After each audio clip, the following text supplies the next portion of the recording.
Bienvenidos a Grietas del Mal, el espacio donde exploramos los crímenes que sacuden las capas más profundas de la condición humana, historias reales, perturbadoras y muchas veces difíciles de explicar. El caso de hoy nos lleva hasta Prevesín-Moëns, un tranquilo pueblo francés cerca de la frontera con Suiza, un lugar donde la rutina era predecible, la calma era normal, hasta que una madrugada de enero de 1993 algo rompió el silencio para siempre.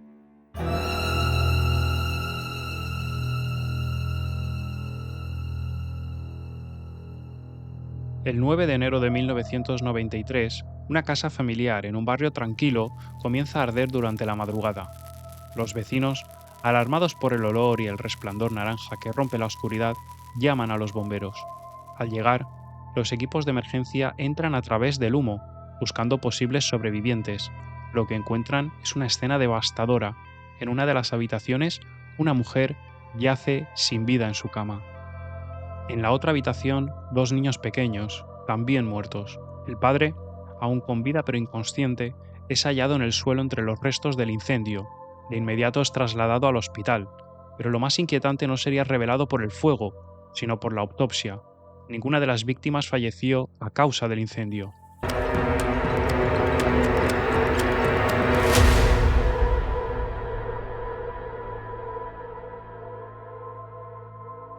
La mujer había recibido múltiples golpes en la cabeza, mientras que los niños presentaban heridas de bala.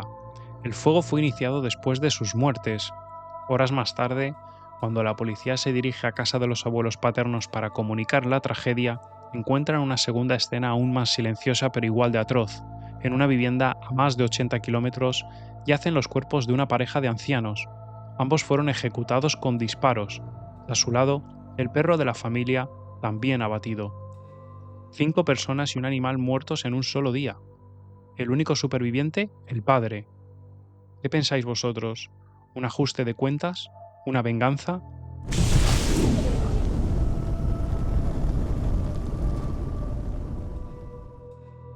Lo que la investigación revelaría en los días siguientes convertiría este caso en uno de los más estremecedores de la historia criminal contemporánea francesa. En la casa que ardía aquella madrugada vivía una familia de 4 personas: el padre, la madre y dos niños pequeños. Una familia respetada, querida en la comunidad y aparentemente sin enemigos. La madre tenía 37 años y su nombre era Florence. Según los conocidos, una mujer discreta, amable, dedicada a sus hijos. De hecho, era conocida por un carácter tranquilo y reservado. Además, la describen como una mujer cálida, con una presencia silenciosa, pero firme. Sus hijos eran Caroline, de 7 años, y Antoine, de apenas 5 años. Dos niños dulces, de ojos grandes y sonrisas tímidas. Asistían a un colegio privado, y nunca hubo señales de que algo estuviera mal en casa. Ni una palabra fuera de lugar, ni una sola señal de alarma. El único superviviente fue el padre, Jean-Claude Roman. En la zona, su nombre no necesitaba presentación. Era conocido como un respetado médico e investigador de la Organización Mundial de la Salud. Viajaba con frecuencia. Hablaba de conferencias, de investigaciones médicas, de encuentros con figuras importantes del mundo académico. Era, a ojos de todos, un hombre brillante, exitoso, reservado y profundamente respetado. Vivían bien. Era una familia acomodada. Su casa era grande, sobria, con jardín, libros, juguetes, un coche de última gama, una vida aparentemente completa. Aquel mismo día, en una segunda escena a más de 80 kilómetros, la tragedia se repetía. En una casa de campo tranquila, fueron encontrados los cuerpos sin vida de Anne-Marie Roman y su esposo, Jaime Roman, los padres de Jean-Claude, ambos de edad avanzada. Vivían rodeados de naturaleza, en un hogar sencillo. No se encontraron señales de robo ni de forcejeo, solo sus cuerpos y el silencio. Habían sido ejecutados. Incluso el perro de la familia, un compañero fiel desde hacía años, fue encontrado muerto, disparado también. 7 vidas afectadas, 5 asesinatos, un incendio y un único superviviente. La pregunta ya no era solo quién lo había hecho, sino por qué.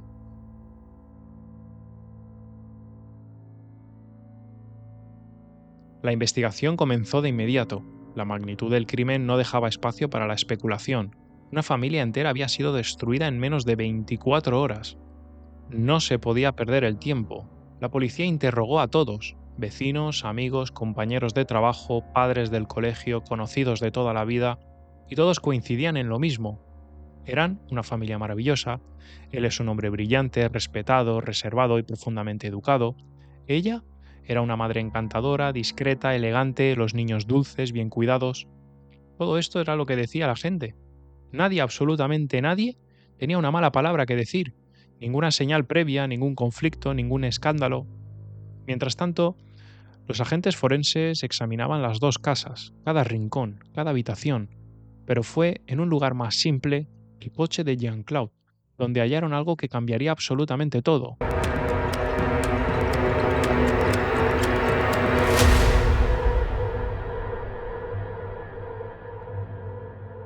Debajo del asiento del conductor, oculta entre papeles, había una nota escrita a mano, un texto breve, torpe pero revelador.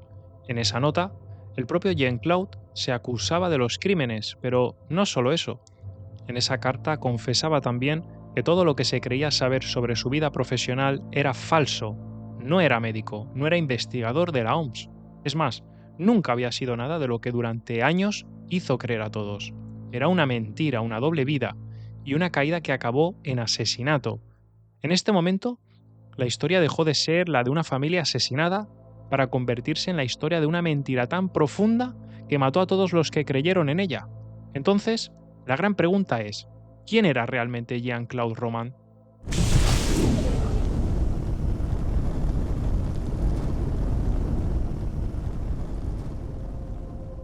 Jean-Claude Roman nació el 11 de febrero de 1954 en Lons-le-Saunier, un pueblo tranquilo del este de Francia que está muy cerca también de Suiza. Jean-Claude fue hijo único. Su padre trabajaba como guardabosques y su madre estaba fastidiada por una enfermedad crónica, la cual, pues esa enfermedad nunca del todo fue diagnosticada. Es más, pasaba largos periodos en casa y dicen que fue eso lo que despertó en él un interés temprano por la medicina, por la salud, por el cuerpo humano.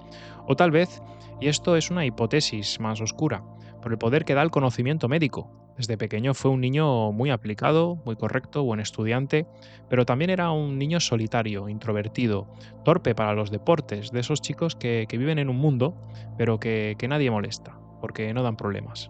Cuando terminó el bachillerato, y gracias a sus notas, se matriculó en medicina, y además todo parecía ir sobre ruedas. Superó el primer año sin grandes dificultades, pero después algo se rompió, y ese quiebre, silencioso, casi invisible, fue el origen de todo.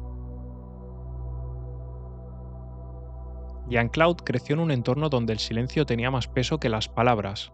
Su madre era aprensiva, sensible, propensa a la angustia, y él, desde muy chico, aprendió algo esencial para sobrevivir en su casa.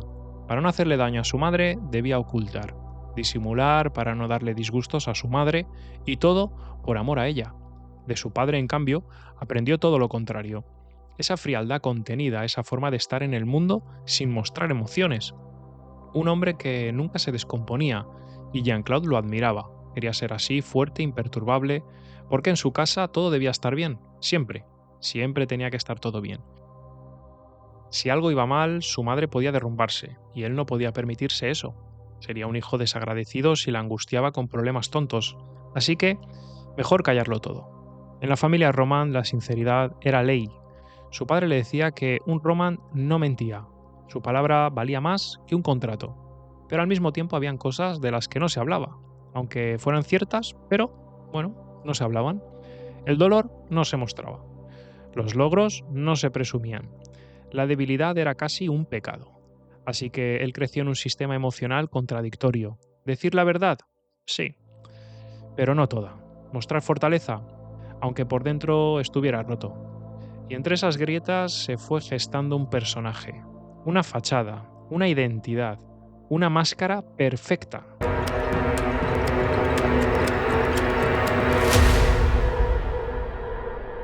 En 1984, Jean-Claude se casó con Florence, su amiga de la infancia. Un año después nació su hija Caroline y en 1987 su hijo Antoine. Por esos años, Roman anunció a su entorno una gran noticia. Había conseguido una prestigiosa beca para trabajar en la sede de la Organización Mundial de la Salud en Ginebra. Claro, tras esta noticia el respeto creció, las miradas se alzaron, había logrado algo admirable. La familia se mudó a Prevesins-Moens, una tranquila localidad francesa a un paso de Suiza. Desde afuera, pues todo parecía estar perfecto, un trabajo importante, una familia ejemplar, una vida acomodada, pero todo, absolutamente todo, era una mentira. Jean-Claude nunca trabajó en la OMS, jamás. Y no solo eso, ni siquiera se graduó en medicina. Todo se quebró una mañana cualquiera en un segundo año de carrera. Tenía que presentarse a un examen crucial, pero Jean-Claude se quedó dormido y no se presentó. Y ese examen en su facultad era eliminatorio, por lo que ya os podéis hacer una idea de lo que sucedió. Perderlo era perder toda la carrera de medicina, y además no había segunda vuelta, así que quedó fuera del sistema y además para siempre. Ese día, aquel error banal, cotidiano, fue el inicio de todo. Podría haberlo contado, podría haberlo asumido, buscar otro camino, no sé, empezar de nuevo, pero no, se quiso complicar. No dijo nada, ni a sus padres, ni a sus amigos, ni a su novia en aquel entonces, Florence. Decidió fingir que seguía estudiando, y así fue como nació la primera mentira real, la primera grieta en la fachada. Cada año, mientras sus compañeros avanzaban, él simplemente copiaba la ilusión.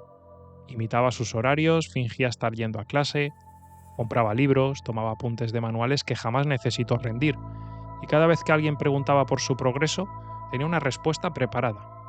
La vida siguió, y la mentira, pues, tuvo que crecer. Se volvió más grande, más compleja y sobre todo más adictiva. Nunca más volvió a estudiar formalmente, pero tampoco dejó de representar el papel del médico. Y así, con el tiempo, esa identidad falsa se convirtió en su única realidad. Cada día, mientras fingía que iba a su despacho, pues pasaba las horas deambulando por carreteras, leyendo folletos en cafeterías, durmiendo en su coche o paseando por el bosque.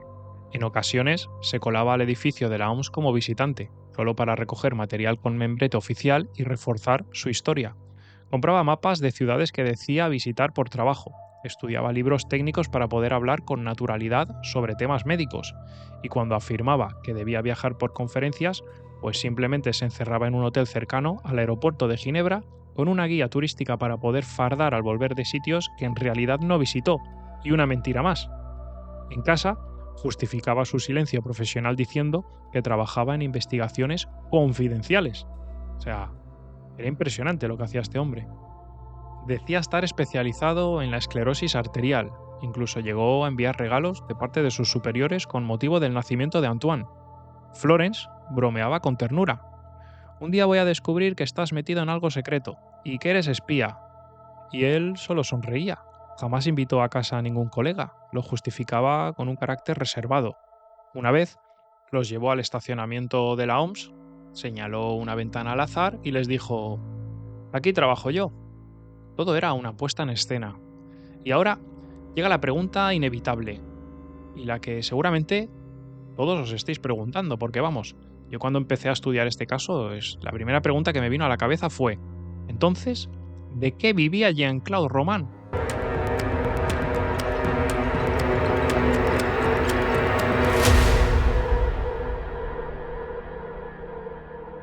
¿Cómo se mantenía? Si no tenía un empleo real, ¿cómo pagaba colegios privados, viajes, ropa de marca, un BMW último modelo, si jamás cobró un sueldo?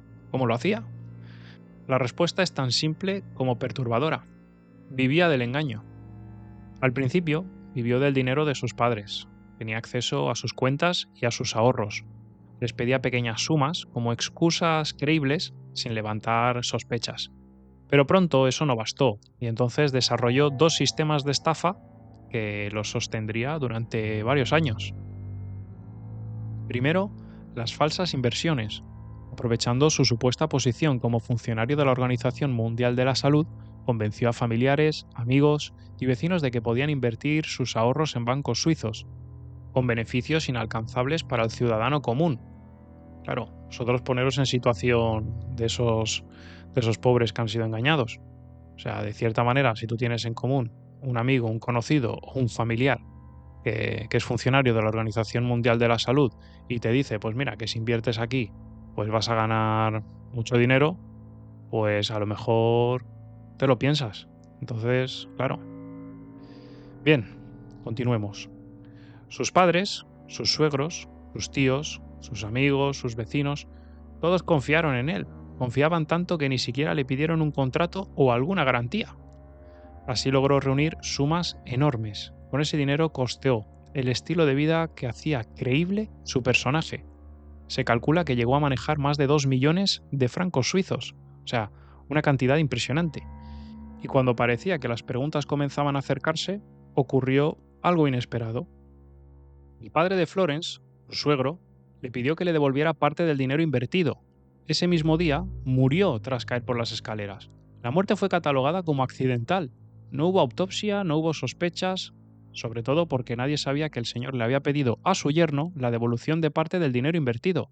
Es más, el hecho le benefició directamente, porque ya no tenía que devolver el dinero, y su suegra, al quedarse sola, vendió su casa, se mudó a una casa más pequeña y además la señora, con la mejor intención del mundo, le entregó a Jean-Claude el dinero de la venta para que lo invirtiera también.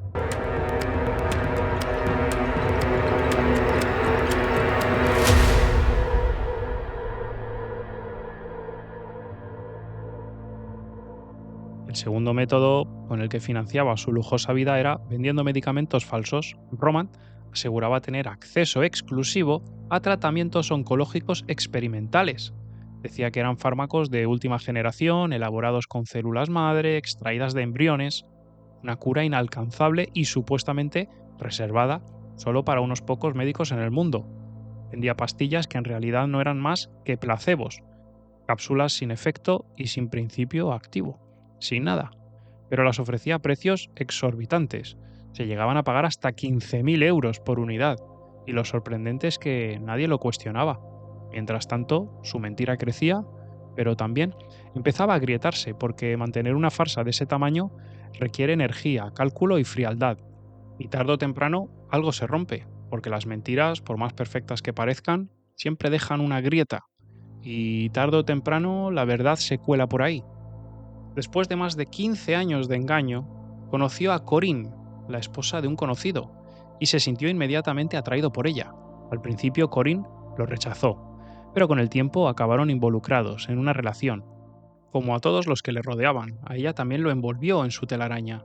Le pidió dinero para invertir, asegurándole que tenía acceso a fondos privilegiados gracias a su puesto en la OMS. Corinne cedió, pero pronto empezó a notar cosas raras. Al mismo tiempo, Florence, su esposa, la mujer con la que llevaba años y años de matrimonio y con quien había construido una familia, también comenzaba a percibir incoherencias. Las versiones ya no encajaban. Las ausencias eran más largas y las explicaciones eran como más vagas. El castillo de naipes empezaba a temblar. Aquí sintió que las mentiras acumuladas durante casi 2 décadas estaban a punto de salir a la luz, y porque, en el fondo, Jean-Claude Roman no soportaba la idea de enfrentarse a la mirada de los suyos cuando supieran la verdad. Es más, preferiría matarlos antes que ver en sus ojos el desprecio, la vergüenza o el miedo. Ese fue su argumento, ¿eh? O sea, el hombre argumentó que no podía permitir que supieran quién era en realidad. Y es cuando pasó la masacre, el 9 de enero de 1993. Mientras Florence aún dormía, la golpeó en la cabeza con un rodillo de cocina. Le destrozó el cráneo. No hubo discusión ni gritos, solo una violencia repentina, brutal. Después, fue al cuarto de sus hijos. Caroline tenía 7 años y Antoine apenas 5. Los asesinó a ambos con un rifle del calibre 22, equipado con silenciador. Les disparó mientras dormían, y luego metió sus cuerpos en sacos de plástico y los precintó. Pasó el resto del día en el salón viendo televisión en medio del silencio absoluto, y los cadáveres de su familia estaban ahí. Al día siguiente condujo hasta Clairvaux-les-Lacs, donde vivían sus padres.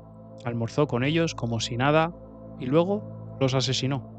A su padre con 2 disparos por la espalda y a su madre con un tiro directo al pecho. También mató al perro de la familia. Luego condujo hacia París, decidido a asesinar a Corinne, su amante, pero algo falló. Durante el trayecto fingió haberse perdido y la llevó al bosque de Fontainebleau. Allí intentó matarla, pero primero la roció con gas lacrimógeno. Luego intentó estrangularla, pero Corinne suplicó, lloró, le dijo que no lo delataría. Él se detuvo. Le confesó que estaba enfermo, que todo estaba mal, y la dejó ir. Después volvió a casa, roció la vivienda con gasolina, se puso el pijama, ingirió medicamentos caducados y le prendió fuego a su vida.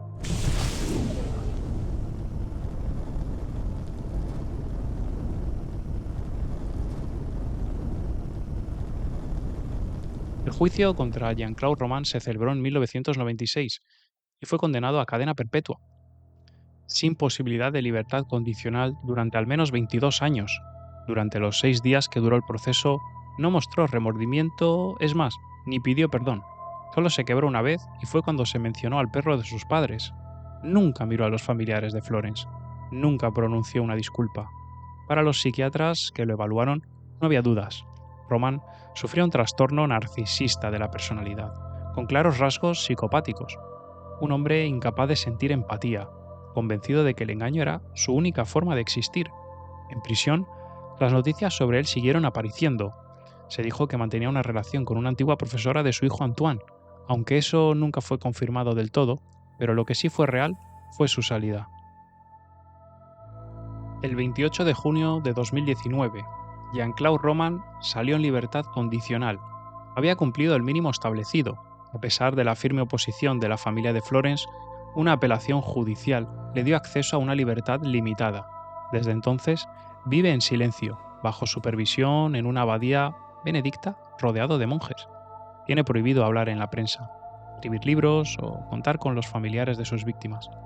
Y así termina, al menos por ahora, una de las historias más perturbadoras que ha sacudido Francia. Una vida tejida con mentiras, una tragedia silenciosa, un derrumbe total. Jean-Claude Roman logró engañar a todos, a su esposa, a sus hijos, a sus padres, amigos, a una comunidad entera, incluso a sí mismo. Su historia es una advertencia terrible sobre cómo una mentira puede llegar a ser cuando no se detiene. Crece, se ramifica, se vuelve invivible y termina devorándose todo, porque en cada engaño, pequeño que sea, empieza a formarse una grieta. Y ya lo sabes, en este podcast siempre miramos esas fisuras, esas grietas del mal.